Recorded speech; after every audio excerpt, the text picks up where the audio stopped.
Muito boa noite, bem-vindos. Estamos iniciando mais um programa Centros aqui na TV Univates. Nosso tema de hoje, ética e bioética na atualidade. Logo após a abertura do programa.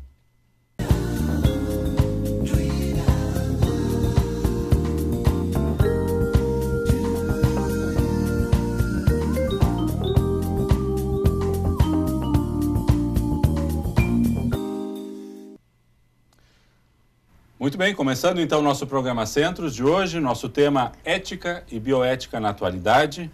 Para desenvolver esse tema, temos conosco aqui o professor João Tassinari, que é coordenador do CISA, que é o Simpósio Interdisciplinar de Saúde e Ambiente. Muito bem. Também professor Glademir Schwingel, que é professor aqui da casa, doutor em Ciências Sociais, é isso? Já foi secretário de Saúde aqui de Lajeado também, então tem uma visão não só da academia, mas também do ambiente externo, né, da nossa área de saúde. Professor Eduardo Etur, que é fundador e membro do COEP, que é o Comitê de Ética e Pesquisa, isso, né? E a Lidiane Musselin, que é bolsista do nosso projeto interdisciplinar, que é um projeto que reúne vários cursos, e já falamos sobre ele aqui no programa Centros, várias atividades que são desenvolvidas na sociedade, principalmente no bairro Santo Antônio, e que tem um braço aí que trabalha junto com essa área da ética e da bioética. Bom, boa noite, obrigado pela presença de todos. Boa noite. Vamos lá, professor João, vamos começar um pouquinho. Temos esse tema que vai ser desenvolvido dentro do CISA, esse simpósio. Mas falaremos do CISA um pouco mais adiante. Um pouquinho do conceito de ética e bioética. Essas duas áreas, onde é que elas se aproximam? Qual é a realidade que elas hoje ocupam dentro do ambiente da Univates? Perfeito, Sandro. Inicialmente agradecer o convite, né? É um prazer estar aqui trocando um pouco de conhecimento com os colegas e professores. Bom, ética é um tema muito polêmico, né? Se confunde muito com moral, se tem uma discussão entre relação ética e legal, né? O que é ético, o que é legal. E depois a gente vai falar um pouco mais sobre essa abordagem dentro da nossa semana interdisciplinar e da saúde e ambiente.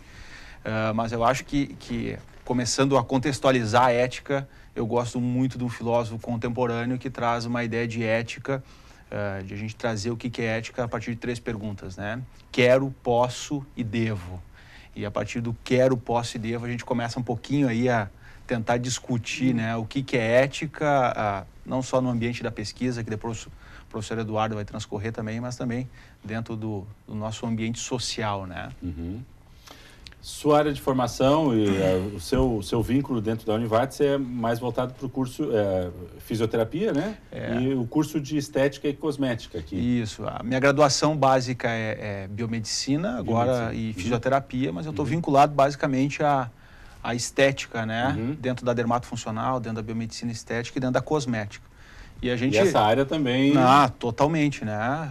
Tanto na universidade como na prática clínica. Hoje, de forma muito frequente, a gente se depara com discussões éticas, né? Também no ambiente clínico, né? Não só na pesquisa, mas também no ambiente clínico, né? E eu sempre coloco essas 3 perguntas, né? Devo, posso e quero, para tentar solucionar um pouco dos conflitos éticos, não só dentro da universidade ou da pesquisa, mas também dentro do ambiente clínico, quando a gente pensa em estética. Sim. E não querendo chegar a uma resposta, a uma conclusão, até porque estamos no início do programa, mas essa visão do devo, posso e quero, ela vai mudando ao longo do tempo? Não tenha dúvida alguma, né? Se a gente pensar no fumo, né? Num outro programa aqui dentro da casa, a gente discutia o cigarro. Certo. O cigarro, se nós pensarmos no início aí dos tempos da mídia, se utilizava o cigarro como um meio de tratamento para afecções da laringe. É mesmo? Exato, existem encartes e por aí vai, aí com médicos, enfermeiros fazendo analogia. Depois de um certo ponto, se viu que isso não tinha evidência científica, aí nós estávamos imaginando um ambiente no auditório, se pensa o fumo, teria algumas pessoas fumando ali dentro, né? Depois de um certo momento, tinha que ter uma placa dizendo não fume. E hoje nem é necessário uma placa, né? Então, essa relação vai mudando, sem dúvida nenhuma. E aí nós temos uma relação ética e legal aí, né? Andando em conjunto. Né? Claro. As pessoas se adaptam e informação vai fazendo essa adaptação. Com certeza, a gente vai transcorrendo essas mudanças aí ao longo da nossa existência, né? Perfeito. Professor Glademiro, um pouquinho da sua visão dentro da sua área de formação sobre esses dois temas. Bom, Sandro, primeiramente agradecer a possibilidade de estar aqui, né? Eu também atuo no curso de Estética e trabalho exatamente a questão da legislação e da ética correlacionada nesse curso, né? E também em disciplinas que têm muito a ver com a relação do profissional da saúde com o seu paciente, com o usuário, né? E essa é uma relação sempre muito imbricada, muito sutil, né? E que demanda ter um cuidado muito grande, né? Ainda em relação ao que o professor João falou, né? Nós temos inúmeros exemplos no cinema e na vida prática, assim, de como essa mudança da ética se constituiu ao longo do tempo, inclusive com a necessidade de se criar uma disciplina específica, a bioética, né, que também é tema aqui hoje, né, dessa ética relacionada à vida, né? Houve momentos que a ciência se permitia colocar as pessoas em risco em prol da verdade, né?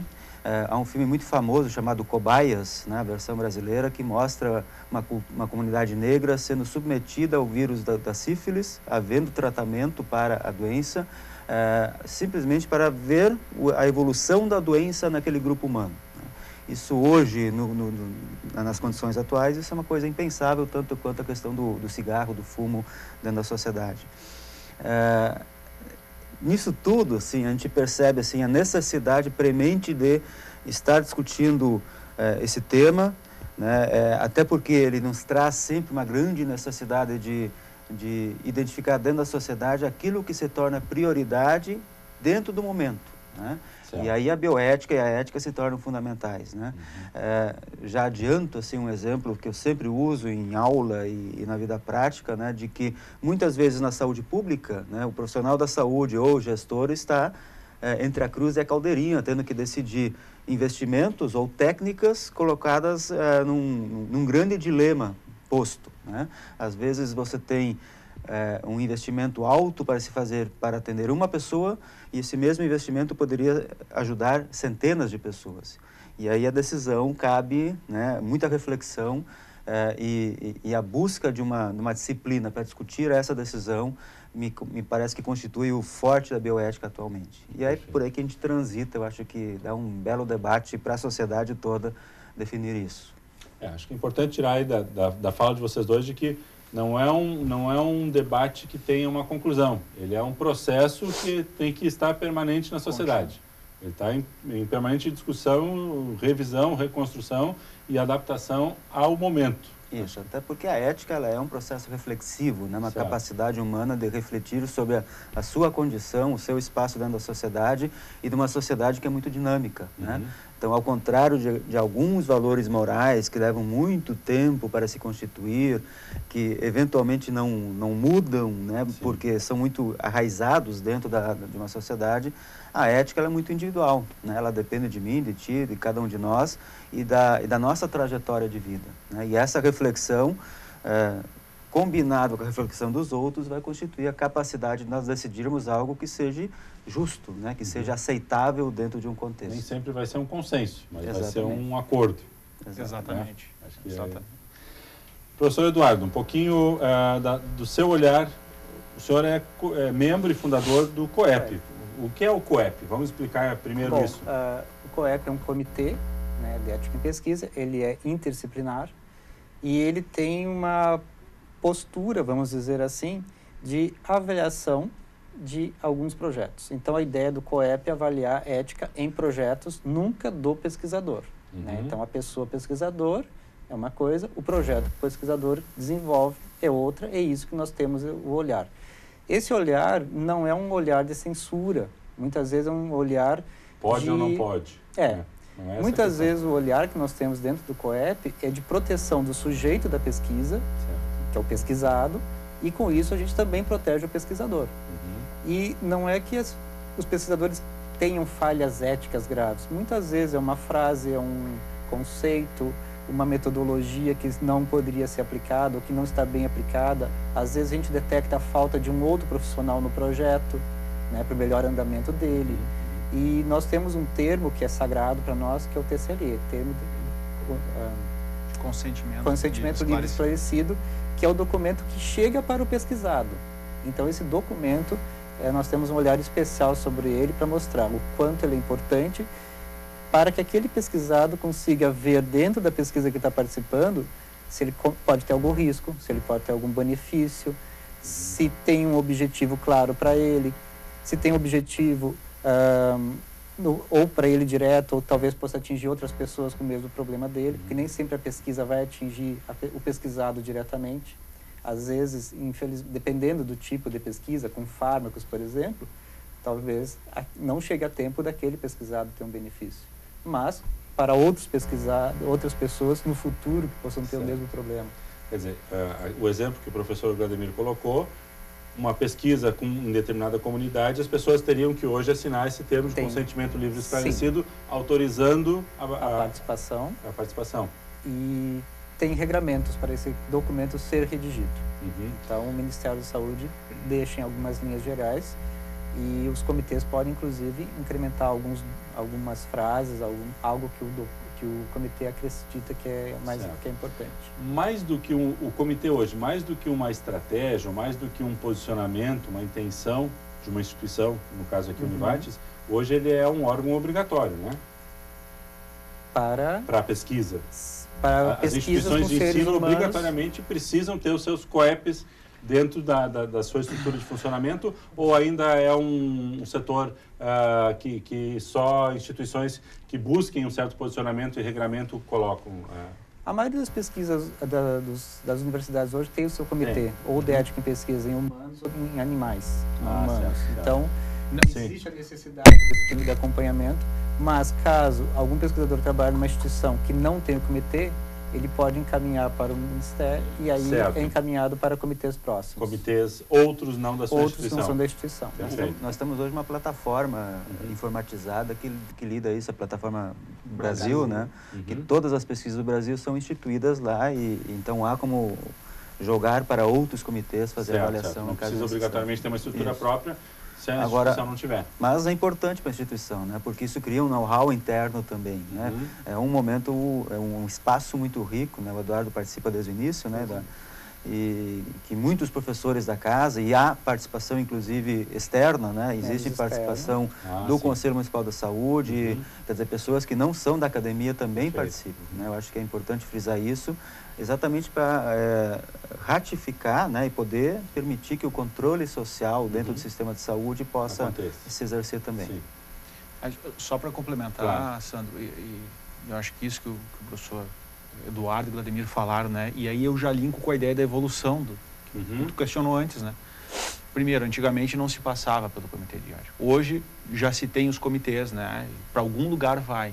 E um ponto balizador hoje da pesquisa é que quando eu, como pesquisador, vou encaminhar o meu artigo para uma revista, essa revista vai me solicitar o número do comitê de ética. Certo. Então, hoje... É um critério. Exatamente, que é excelente para nós, né? Porque ele também nos dá segurança quanto pesquisador até onde tu pode ir, né? Para não extrapolar essas questões éticas. Né? Perfeito, perfeito. Eu faço essas perguntas porque algumas áreas são mais próximas do COEP, né? A área da pesquisa da saúde, na área, são áreas que, imagino que obrigatoriamente tu tem um envolvimento do pesquisado que vai requerer esse posicionamento. A minha área, a área da comunicação, a área da gestão, nem sempre as informações que são tratadas são informações que requeram esse tipo de verificação, né? Então ainda há pesquisas e pesquisas em relação ao COEP, né? Por isso a pergunta, então, em algumas áreas são mais importantes. Fechamos o primeiro bloco. No segundo bloco nós vamos começar com a Lidiane nos contando um pouquinho do teu olhar como bolsista do projeto interdisciplinar, ok? Já voltamos após o intervalo.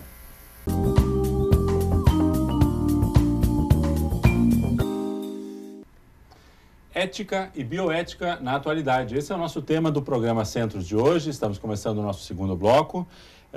Conosco para abordar esse tema, o professor João Tassinari, que é coordenador do CISA, que é o Simpósio Interdisciplinar de Saúde e Ambiente. O professor Vladimir Schwingel, que é professor aqui da casa, doutor em Ciências Sociais. Doutor João Tassinari é doutor em... Medicina e Ciência da Saúde. Medicina e Ciência da Saúde. Também professor Eduardo Etur, que é doutor em Química, né? E ele é também fundador e membro do COEP, o nosso Comitê de Ética e Pesquisa, e a Lidiane Musselin, que é bolsista do projeto interdisciplinar. Lidiane, um pouquinho do relato da tua atividade no projeto. Como é que funciona o projeto? Sabemos que é um projeto que tem uma ação social, vários cursos, né? Por isso ele é interdisciplinar, mas como é que é a tua atuação e como é que a questão da ética e bioética entra dentro desse projeto? Bom, um bolsista ele tem a função de organizar as equipes dentro do projeto. A gente trabalha com várias famílias, elas são referenciadas pelo posto de saúde do bairro e a gente meio que trabalha com as principais demandas. Assim, muitos precisam, às vezes, de fisioterapia, de atendimento psicológico e nós somos 2 bolsistas, a gente orienta os alunos voluntários a como utilizar a ética dentro das casas das famílias. Ah, certo. Um comportamento, um padrão Isso, de comportamento. Isso. Porque eles vão precisar disso futuramente, da profissão, e é importante que eles já vão tendo conhecimento de como funciona. A gente orienta eles a como se posicionar na frente dos usuários, a como se dirigir até eles, como solicitar alguma informação sem ser nada invasivo. Certo. E isso, enfim, que nos ajude também a ajudar eles. Claro. E a gente faz o contrário também, é uma relação de troca. A gente meio que orienta eles a como se posicionar fora do bairro também, a ter uma posição assim de não falar e, enfim, sair... Não externar tudo que acontece nas famílias. É mais ou menos isso assim que a gente faz, e com a ajuda dos professores e dos tutores. Perfeito. Quer dizer, é o aluno na prática exercitando a ética e a bioética, né? Isso é importante, né? Eu acho que nós saímos de uma ideia só técnica dentro da universidade, né? Desenvolvimento só cognitivo, e entramos num momento muito comportamental. E, na verdade, nesse nível de treinamento, que é a graduação, o PI é um ambiente de possibilidade de desenvolvimento de uma atividade, né, comportamental, que é o princípio, né, o desenvolvimento do princípio ético nas relações não só entre colegas, mas também entre pacientes. Né? Certo, então, certo. eu acho que este é um momento, né, interessante, e o PI é um ambiente que propicia isso. Claro, porque vocês vão para dentro da casa das pessoas, mais do que um instrumento, mais do que uma pesquisa, mais do que uma informação, vocês estão entrando na vida íntima das pessoas para prestar um serviço, mas não deixa de ser uma invasão, né? Inclusive assim, né, é sempre importante ressaltar que é um trabalho onde há uma desigualdade de hierarquia, digamos assim. Né? O aluno, o professor que entra na casa de alguém, eles vêm com um conjunto de informação que aquela família às vezes não tem. Né? E o conjunto de informações que o professor ou o aluno, né, colhem dali, ela também carrega assim um peso enorme. Né? Dentro da área da saúde, esse trabalho se dá já nas equipes da saúde. Hoje nós temos uma figura muito relevante, né, que é o agente comunitário de saúde, que vocês convivem, né, que entra na família permanentemente, né, fazem visitas mensais, colhem a informação, tem todas as informações duras da vida daquela pessoa, e que se não houver um componente ético muito forte, isso é possível que contamine a comunidade de tal forma que as coisas se... Né, perca a legitimidade, perca a legitimidade. Naturalidade, né, o PI é uma das instituições, eu posso ajudar aqui um pouco, né, é uma das ações que a Univates tem de muito tempo, que tem um sucesso enorme, né, e que tem, de certa forma, contaminado, né, o CCBS, aqui, a área da saúde e do ambiente, aqui no trabalho, de levar o aluno o mais cedo possível a desenvolver essa habilidade de comunicação e de relação ética com as pessoas. Né? Então, além do PI, por exemplo, eu poderia citar, no curso de medicina, os alunos vão desde as primeiras semanas de aula, já entram na comunidade, né, em bairros específicos, tutorados por agentes comunitários de saúde. Agora, nós temos uma disciplina institucional chamada Vivências em Ambiente e Saúde, que os alunos de primeiro, segundo, terceiro semestre, interdisciplinarmente, são turmas misturadas, né, vão para a comunidade fazer visitas e conhecer famílias. Tenho a felicidade de estar numa dessas turmas, e as histórias que nós escutamos dentro das casas das pessoas, de pessoas idosas e tal, trajetórias de vida fantásticas, né, mas que tem que ficar ali, né, porque é uma informação que não me cabe, né, publicizar, porque as pessoas estão conversando conosco na confiança, estão confiando na gente, né? E quando a confiança entre o profissional da saúde ou o acadêmico e a população se perde, bom, há uma relação partida ali, uma ruptura que não condiz com um componente ético importante nesse ponto. Claro. É importante essa visão, então, existe um lado do processo ético e bioético, que é a questão da discussão, do debate, da construção do conceito e o lado aplicado. E aqui a gente junta esses dois, né? Não tem nem dúvida, né, Sandro? Eu tive a oportunidade, no intervalo nós até brincávamos, né? Foi senhor ali, né? E daí nós ficamos preocupados que o tempo está passando. Então, há pelo menos 10 anos, eu fui bolsista do PI, né? Já estive ali do outro lado e me lembro o meu desenvolvimento, né? Quanto aluno, estudante, né? Na verdade, se dando já né? Ter oportunidade de, além de abordar, né? Esses conceitos na sala de aula, trazer a vivência prática. Porque depois cada profissão vai ter o seu código ético também, além do legal, né? E só para dar uma olhada, quantos alunos tem no PI hoje? Esse semestre tem 70. 2 ônibus cheios, né? Sim. No tempo do João era uma Kombi. Era uma van. Eram poucos, né? Hoje são 2 ônibus cheios, né? Que mostra... E o aluno volta com o olho brilhando de lá, né? Isso que é o bonito de ver, assim, da possibilidade de se desenvolver nesse primeiro grande contato, né? Com famílias em vulnerabilidade social e que precisam de ajuda e que recebem alguma ajuda e atenção ali. A Univate sempre teve o cuidado de não transformar o projeto em algo assistencialista, né? Mas, inevitavelmente, eu me recordo que lá no início do projeto eram menos alunos e mais ao final do curso. Hoje, são muito mais alunos e mais ao início do curso, para que ele possa fazer essa coleta, aprender com o ambiente e trazer todo esse desafio para dentro da sua formação na sala de aula. Perfeito. Vai nesse caminho, né? Eu acredito que o PI, o aluno que participa do PI, a graduação dele vai ser diferente do aluno que não participa. Porque eu acredito que eu fui voluntário do PI antes de ser bolsista.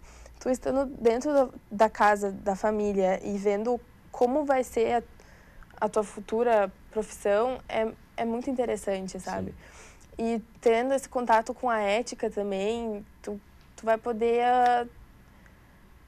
vai se acostumar já, sabe? Com essa questão profissional. Um padrão de conduta, né? Isso, até é bom para o aluno, para ele saber se é exatamente isso que ele quer também. Para ele ter certeza. Eu acho que o PI ajuda muito nisso também. A tua área de formação especificamente é psicologia? Isso, psicologia. Eu estou no 3º semestre. 3º semestre. Isso. Ok. Muito bem. Professor Eduardo, o Comitê de Ética e Pesquisa já tem alguns anos aí na casa, né? O senhor se recorda desde quando ele está em atividade? Atividade em torno de 2004. 2004. Então já vai para 13 anos, né? Deve ter mudado muito também o conceito, ou o acompanhamento, ou a metodologia de avaliação. Como é que foi essa evolução? Quem compõe hoje o Comitê de Ética e como é que ele atua hoje? Basicamente, desde o início, sempre existiu muito mais pessoas da área de saúde. Certo. Ele é interdisciplinar, é multiprofissional, mas o grosso dos trabalhos são para a área de saúde. Os comitês, eles nascem a partir das necessidades da área de saúde. Só que é importante ter uma mescla de diversos profissionais. Então, área tecnológica, humana, saúde. O ideal seria que a gente tivesse mais participação de outras áreas. Mas, pelo menos 50% é orientado que seja da área de saúde. Homens e mulheres, membros da comunidade. Representação externa. Isso. Porque é interessante ter alguém com aquele olhar também de pesquisado. Né? Então, normalmente o pesquisador é o que está na academia, o pesquisado é aquela pessoa que está na sociedade. Então, esse olhar também é importante. E, assim, o que a gente consegue perceber realmente para nós foi uma mudança nos projetos. Os projetos começam a vir, a partir de uma certa época, melhor elaborados, com justificativas, com uma maior atenção sobre o que pode acontecer para o pesquisado. Eventualmente, você tem aqueles projetos que não atendem totalmente isso, mas existe sempre a possibilidade de retorno com justificativa para que o pesquisador, então, possa fazer um reenvio. Quer dizer, ao longo desses 13 anos já mostramos uma maturidade, um desenvolvimento interno que vai atendendo boa parte das necessidades do COEP, né? Do COEP e do que se pretende para esse tipo de projeto, né? Então, o fato de atingir o pesquisado, existe uma responsabilidade sobre o pesquisado. Certo. E isso tem que ser importante. Não é simplesmente ele não é só um fornecedor de dados, né? Tem uma pessoa ali que vai, de alguma forma, ceder material. Pode ser material biológico, pode ser uma entrevista, mas é importante para o pesquisador e tem que ser importante para o pesquisador também. E esses parâmetros são parâmetros, já que temos uma plataforma, né, a Plataforma Brasil, esses parâmetros são nacionais? São nacionais. E o Brasil tem alguns dos melhores do mundo. Uhum. É muito importante dizer isso também. Nós, no Brasil, essa plataforma é uma referência, os critérios de avaliação são uma referência, a própria legislação é uma referência também. Existe uma normatização nacional, que é uma resolução do Conselho Nacional de Saúde, de número 466, que está valendo, que coloca que todos os comitês do Brasil têm uma linha mestra de atuação que regula para que exatamente se preservem os princípios éticos e bioéticos em todas as pesquisas brasileiras. Só pra, essa linha, uma das coisas que a gente tem que fazer, os projetos são divididos entre os membros. Existe mais ou menos uma orientação que o membro não seja da área, mas isso é muito complicado, nós não temos também pessoas de todas as áreas. Ele é lido, ele é discutido depois pelo comitê. Então, a opinião do avaliador não quer dizer que tenha que ser a opinião do comitê. Ele é um parecerista. Ele é um parecerista, mas a opinião dele pode não ser a do comitê. Então, não é um único estágio. Existe uma discussão daquele projeto pelo grande grupo para depois ser emitido um parecer para o pesquisador. Perfeito. Fechamos o segundo bloco. Acho que depois a gente já pode pegar um pouquinho mais aí sobre o que é que o CISA está propondo, um pouquinho do seu olhar de mercado, para quem já esteve lá do outro lado e vê também a ética e a bioética. E eu quero também te perguntar algumas questões aí de como é que os alunos veem essa troca de experiência. Já voltamos.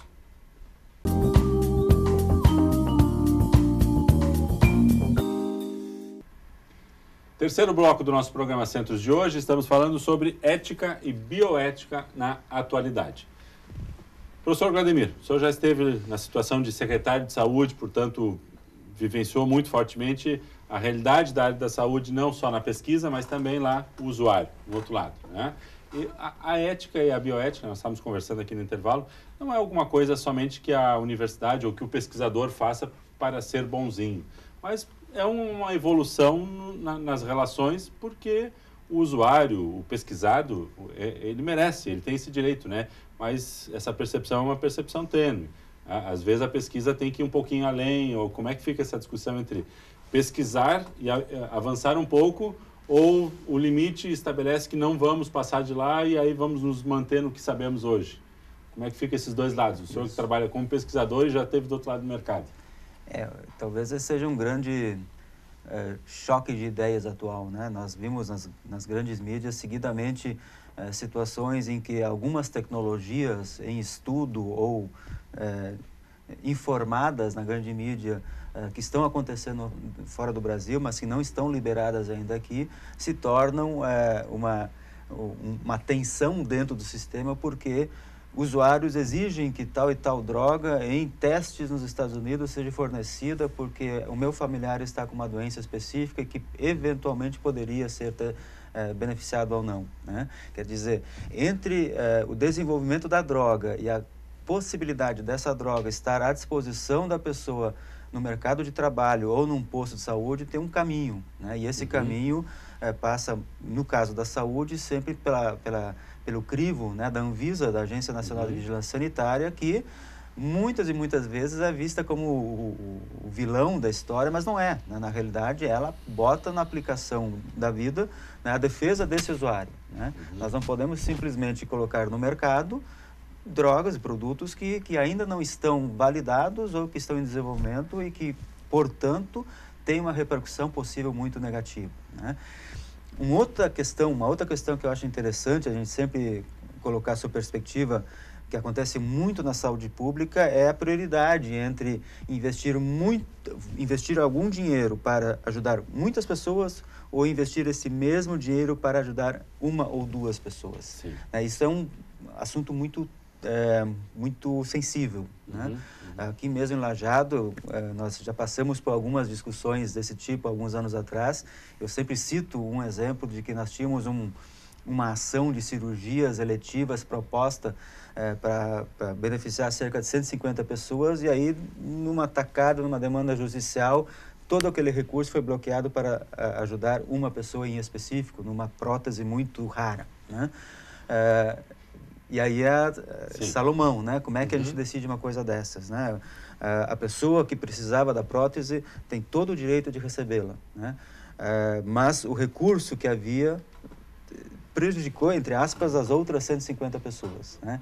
A palavra prejudicar está errada aqui, está certa, quer dizer, essa tem que ser a análise em cima da bioética para discutir como é que a gente faz a priorização de um investimento ou outro numa situação tão sensível. Certo. Não é só uma questão de direito, mas também de disponibilidade. Exatamente. E aí, em algumas situações, a bioética se coloca como importantíssima, porque ela vai se amparar em princípios da beneficência, em princípios da justiça, principalmente, para definir o que se prioriza dentro de um cenário social que não é de fartura, né? Nós não temos fartura de recursos, não. Sim. Nós estamos sempre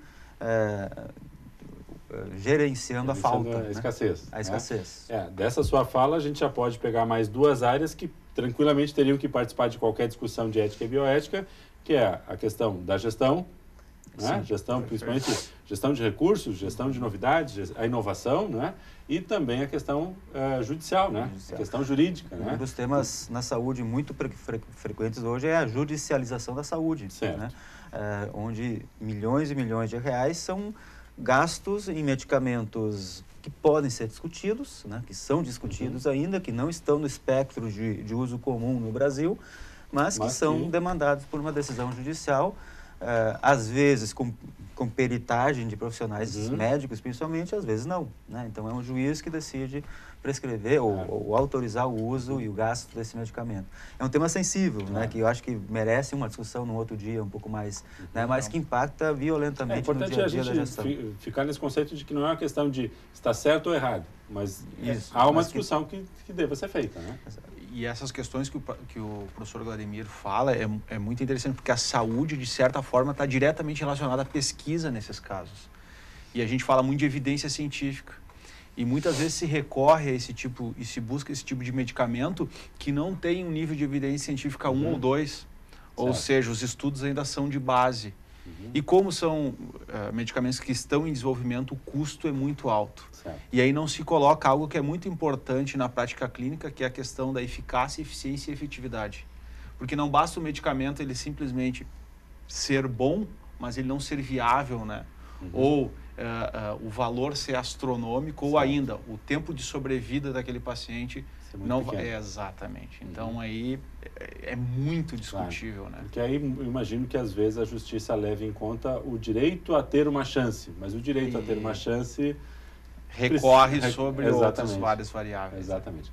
Na área da estética, aqui tá me passando aí, quantas empresas hoje estão migrando para pesquisas que são sustentáveis em termos de ambientalismo, né? Inclusive com práticas mais adequadas em relação a animais, pesquisas com animais. Isso tudo já é uma consequência dessa nova postura da ética e da bioética frente a novos valores da sociedade, né? Totalmente. E aí é o que está interessante.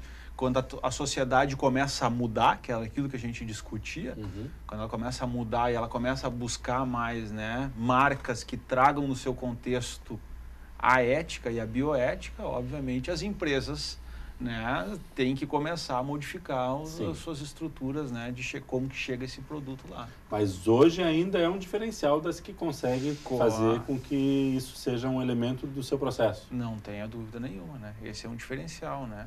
Inclusive, agora existe o Comitê de Ética e Pesquisa em Animais, que está muito relacionado, né, a muitas pesquisas na área da estética. Então, será que se justifica, né? Então, aí é a discussão lá que o professor Eduardo tem com os demais colegas. Será que justifica uma determinada pesquisa, né? Qual é a relação de benefício ou não da aplicabilidade daquela devida técnica para sacrificar animais? Né? Perfeito. Como é que os alunos recebem as dicas que vocês dão? Quer dizer, isso é algo normal para eles ou já encaram como boas dicas profissionais? Como é que... Alguns... É que assim, o aluno não vem cru, né? Digamos assim, ele traz toda uma carga, enfim, de experiência de vida. Mas, normalmente, alguns, eles levam muito a sério. Eles encaram como um conhecimento que eles vão precisar adquirir conforme a graduação. E alguns, a gente tem algumas desistências porque alguns se frustram. Eles estão diante de uma realidade que eles não estão acostumados e às vezes isso assusta, assim. Mas aí talvez daqui 1 ano, 2, eles voltam. Tivemos muitos casos, assim, de alguns alunos que estão no início do curso e eles participam durante 1 mês, 2, e aí eles desistem. Aí no próximo ano eles voltam porque eles vêm mais preparados. Certo. Mas geralmente eles... nunca tivemos nenhum problema, assim, com informações fora da Univates, assim, sabe? Eles são bem respeitosos, digamos assim. Certo. Eles acatam o que a gente fala, não que a gente imponha, mas eles São sabem dicas, isso. sugestões. Eles sabem que aquilo é necessário, porque eles vão precisar disso um dia para ser um bom profissional. E eles entendem isso perfeitamente. Perfeito. Professor João, CISA. O CISA acontece agora em... Semana que vem, né? Semana que vem, maio, agora, maio, final do mês de maio. Exatamente. Né? E a temática passa um pouco pela área do nosso debate, né? Na verdade, passa totalmente. Exatamente. Então, anualmente ocorre este evento, né?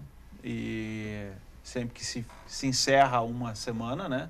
Se começa a pensar na outra. E quando me veio essa atribuição, junto com a professora Giovana, nós discutimos com um grande grupo e nós pensamos que nós vivemos um grande dilema ético hoje dentro da nossa sociedade. E aí pensamos não só política, tecnologia, pesquisa. Então, pensamos por que não trazer isso, né? Uma semana de debate, assim como está acontecendo essa aqui de troca de conhecimento, né? Uma semana aí com grandes nomes aí exponenciais da nossa área para discutir isso na semana acadêmica. Certo.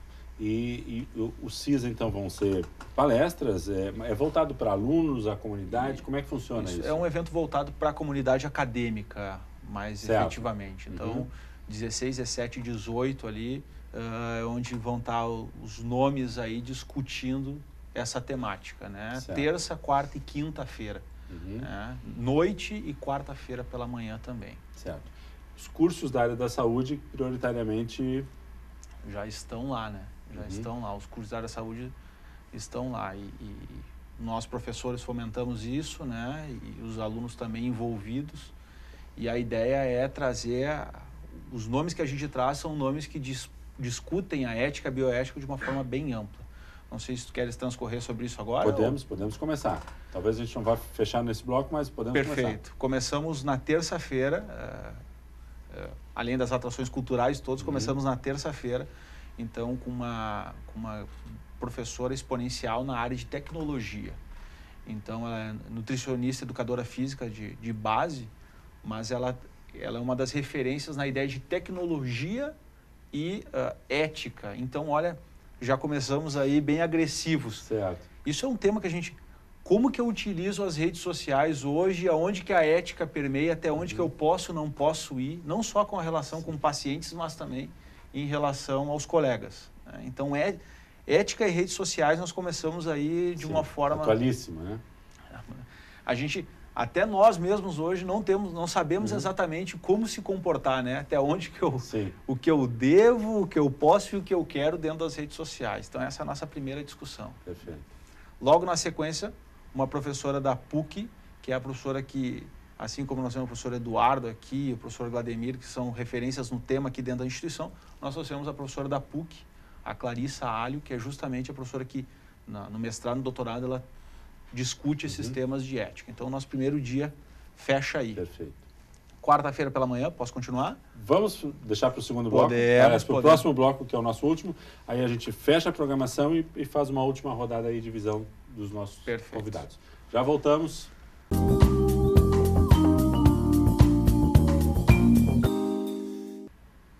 Quarto bloco do nosso programa Centros de hoje, estamos falando sobre ética e bioética na atualidade. O professor João está nos dando aqui a programação do CISA, Simpósio Interdisciplinar de Saúde e Ambiente, que acontece no final do mês de maio. Já vimos então a programação de terça, começa com tecnologia e ética, né? Exatamente. Né? Que é aí ó, esse conceito da nova área, até onde vamos nas redes sociais, nos ambientes, e a professora da PUC, que é referência no tema também, para o primeiro dia. Quarta-feira, segundo dia. Perfeito. Professor Sandro, vou seguir o raciocínio. Vamos lá. Quarta-feira de manhã, um tema também interessante. Vem o pessoal da PECAM para cá, uma pesquisadora aqui da casa fazendo uma relação de ética com câncer. Tratamento de câncer, pesquisa com câncer e ética. Vai ser bacana. Na quarta de noite, temos também um mix. Um filósofo contemporâneo, tá? Que é o Basso. Ele é vinculado à Nova Acrópole. A Nova Acrópole é uma escola mundial de filosofia. E ele vem com uma ideia bem de filosofia contemporânea, discutindo os temas de ética. Logo na sequência, voltamos para a ideia da pesquisa. Então, uma professora da URGS, 3 pós-doutorados, vinculando a ideia, principalmente aí, de novas pesquisas e ética. Isso é um tema muito polêmico. Até onde que as pesquisas devem ir? Né? Até onde que nós vamos aí... A interface com... Né? Então, daqui um pouco aí já... Os limites. Clonagem, célula-tronco... Bom, até onde que nós vamos ir na pesquisa? O que é e o que não é, né? E aí, para finalizar, foi algo que nós queríamos muito fechar com professores referência na casa aqui na ética. Então, o professor Eduardo, na quinta-feira, né? E a professora Kátia vão transcorrer o tema justamente do Comitê de Ética e Pesquisa. Certo. Eu sempre falo aqui na casa, né? A gente sempre tem aquela ideia de fazer um olhar, o que a gente tem fora para trazer, e eu sempre quis trazer pessoas que estão aqui dentro para o nosso evento. Então, quinta-feira a gente finaliza com o Comitê de Ética em Pesquisa. Então, justamente essas dúvidas que tu coloca aqui, né, professor Sandro, o que é, o que não. Então, muitos alunos, eles não têm completa. Então, vai ser um dia para discussão do Comitê de Ética em Pesquisa, junto com o histórico dele aqui na casa. Perfeito. Professor Eduardo, falávamos que o Comitê de Ética tem essa sistemática de aprovação, de acompanhamento, formulário e tal, mas depois, uma vez feita o parecer inicial, discutido, aprovado o projeto, com alterações ou sem alterações, há algum nível de acompanhamento, há algum tipo de relatório, ou o projeto depois tem vida própria? Como é que funciona? Bom, a parte que envolve o ser humano só pode ser iniciada após a aprovação. O que nós temos é o seguinte: qualquer alteração a nível de projeto, ela precisa ser comunicada ao comitê. Então, nós temos esse tipo de acompanhamento. O outro acompanhamento se deve em relação a relatórios parciais, podem ser semestrais, pode ser anual, mas de tempo em tempo o pesquisador tem que emitir algum texto, nem que seja para dizer que não há alteração e que está tudo transcorrendo bem, mas em especial quando houver qualquer alteração ou suspeita dentro do projeto, isso é emitido. A suspeita quer dizer o seguinte: em alguns casos que nós avaliamos, são projetos multicêntricos que envolvem, por exemplo, novos medicamentos. Se algum pesquisador da equipe perceber em algum lugar do mundo que está havendo mortalidade a partir dos pesquisados, ele vai ter que comunicar todos os centros e todos os COEPs que também estão envolvidos. Certo. Então, nós ficamos sabendo. Pode até não ter nada a ver com o tratamento, mas qualquer tipo de suspeita, o projeto pode ser encerrado. E aí ele é passível de ser revisto, reestudado, mas existe esse tipo de acompanhamento também. E o relatório final, né, que o pesquisador tem que entregar para nós, colocando o que aconteceu no decorrer daquele tempo. No caso, pesquisa com animais, existe a possibilidade também de visitas, né? Pesquisadores, não necessariamente o pesquisador que avaliou o projeto, mas algum membro do comitê pode visitar o local onde está sendo feita a pesquisa com animais para ver se está tudo de acordo realmente conforme foi colocado no projeto. Perfeito. Então, uma vez projeto posto, projeto obedecido. Claro. Quantos membros o COEP tem hoje? Em torno de 15 membros hoje. 15 membros. E há um volume já consistente de projetos anualmente que passam? Temos, principalmente em relação aos TCCs da área de saúde, trabalhos com conclusão de curso. Quer dizer, não é a pesquisa de uma indústria farmacêutica vai para o COEP e projeto de TCC, não. Quer dizer, hoje já há um parâmetro de que... Eu posso te garantir que a mesma atenção que a gente dá para um projeto multicêntrico de novos medicamentos, nós vamos dar para o TCC de um aluno aqui da casa. Certo. Na verdade, o nosso COEP ele nasce também por causa dessa necessidade. Os projetos estavam sendo encaminhados na época para outros comitês e demorava muito para voltar o retorno. Então, uma das primeiras regras nós tivemos assim, um prazo mais curto para fazer esse parecer, emitir, e se houvesse alguma alteração, também um prazo curto para que ele pudesse dar um andamento logo nos projetos. Perfeito. O professor João comentou um pouquinho aí de que essa questão da ética e bioética perpassa política, sociedade, né? Acho que esse é um tema bem importante hoje, né? Que a gente não jogue só a ética e bioética em projetos, né? Em pesquisa, mas que faça também aquilo que está se discutindo no CISA, no dia a dia, nos alunos, vazar, né? E fazer parte de uma tomada de consciência da sociedade. Como é que vem essa questão hoje? A Univates cumpre sua função no momento em que ela também devolve para a sociedade novos parâmetros, né? Com certeza. Ela cumpre no momento que, como vocês fazem aqui, abre um espaço desse, né, para nós trocarmos conhecimento. Ela cumpre o seu papel quando a gente consegue propor e a instituição aprova, né, e subsidia a vinda dessas pessoas para discutir o tema. Né, quando o Centro da Saúde também opta, né, por ter um espaço de discussão. Então, a gente começa a cumprir o nosso papel aí, né, como transformador, né, agentes, né, de possível transformação social. Né? Certo, certo. E, professor Gademir, a questão aí da judicialização, acho que vai ser um debate que a gente vai ter que trazer mais vezes e talvez, né, partir para um confrontamento, não de quem está com a razão, mas tentar construir em conjunto, né? Nós vimos falando há pouco do maior acesso à informação ou a capacidade de expressar aquilo que nós pensamos, né, nas redes sociais que a gente percebe hoje, né? Isso também tem mostrado mais o que a opinião pública manifesta, né? E muitas vezes há um tensionamento grande em cima disso, né? A judicialização da saúde, ela tem uma conotação positiva porque ela bota em cima da mesa o debate, né? Ela mostra que há esse descompasso entre capacidade de pagar e capacidade de oferecer, né? E aí nós precisamos achar um meio termo, né? Assim como precisamos achar os meios termos nas opiniões nossas de cada dia, né? Todos nós somos hoje instados a ter opinião sobre tudo, né? E muitas vezes manifestamos essa opinião de uma forma descabida, né? Hoje estamos uma semana após título gaúcho, né? Então há uma exacerbação de ânimos entre gremistas colorados. Na verdade, há uma grande confraternização de perda, né? Exatamente. Né? Mas uso esse exemplo para demonstrar assim, que isso se aplica na política também, que nós temos amizades que estão em risco em função de opiniões que às vezes são manifestas sem reflexão. Né? E ética é reflexão. Né? No momento que eu agrido o outro sem refletir sobre aquilo que eu estou falando, eu não estou fazendo a coisa certa. Né? E ética é eminentemente fazer a coisa certa. Né? A questão é, o que é a coisa certa? Né? Eu acho que esse é o grande debate que os filósofos têm feito hoje em dia.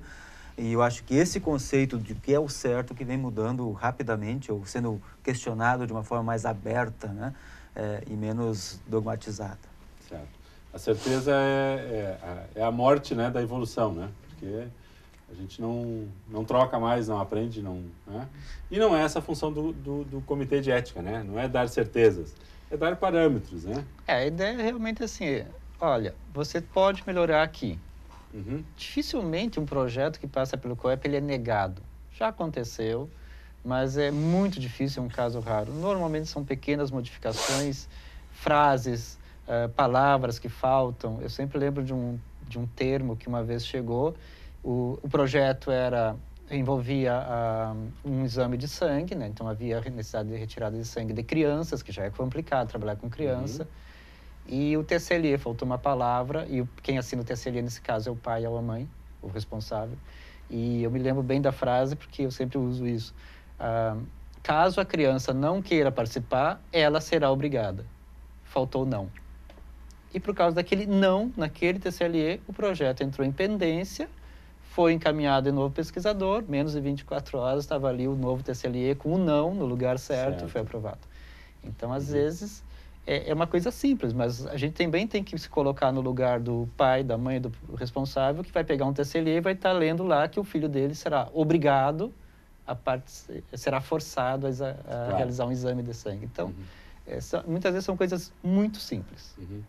Né? E é só sanar aquilo ali, o projeto está aprovado. Perfeito. Lidiane, só para...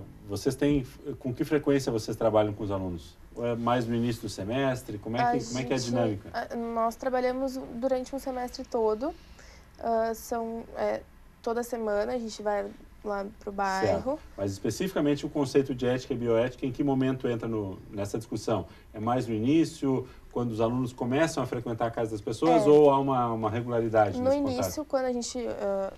antes da gente ir para o bairro, a gente faz toda uma apresentação, a gente explica para os alunos como funciona, e nessa fala já a gente inclui a ética e explica para eles como funciona dentro da casa do usuário.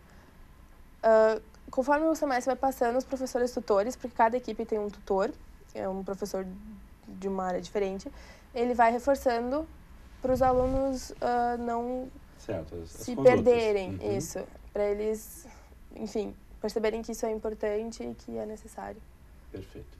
Professor João, para nós fecharmos, a participação no CISA, então, já estão abertas as inscrições para os alunos, o pessoal internamente aí pode entrar no site e fazer... Está no site. Toda a programação está lá disponível, então fica o convite, né? Um evento realmente muito diferenciado, vamos discutir esses temas.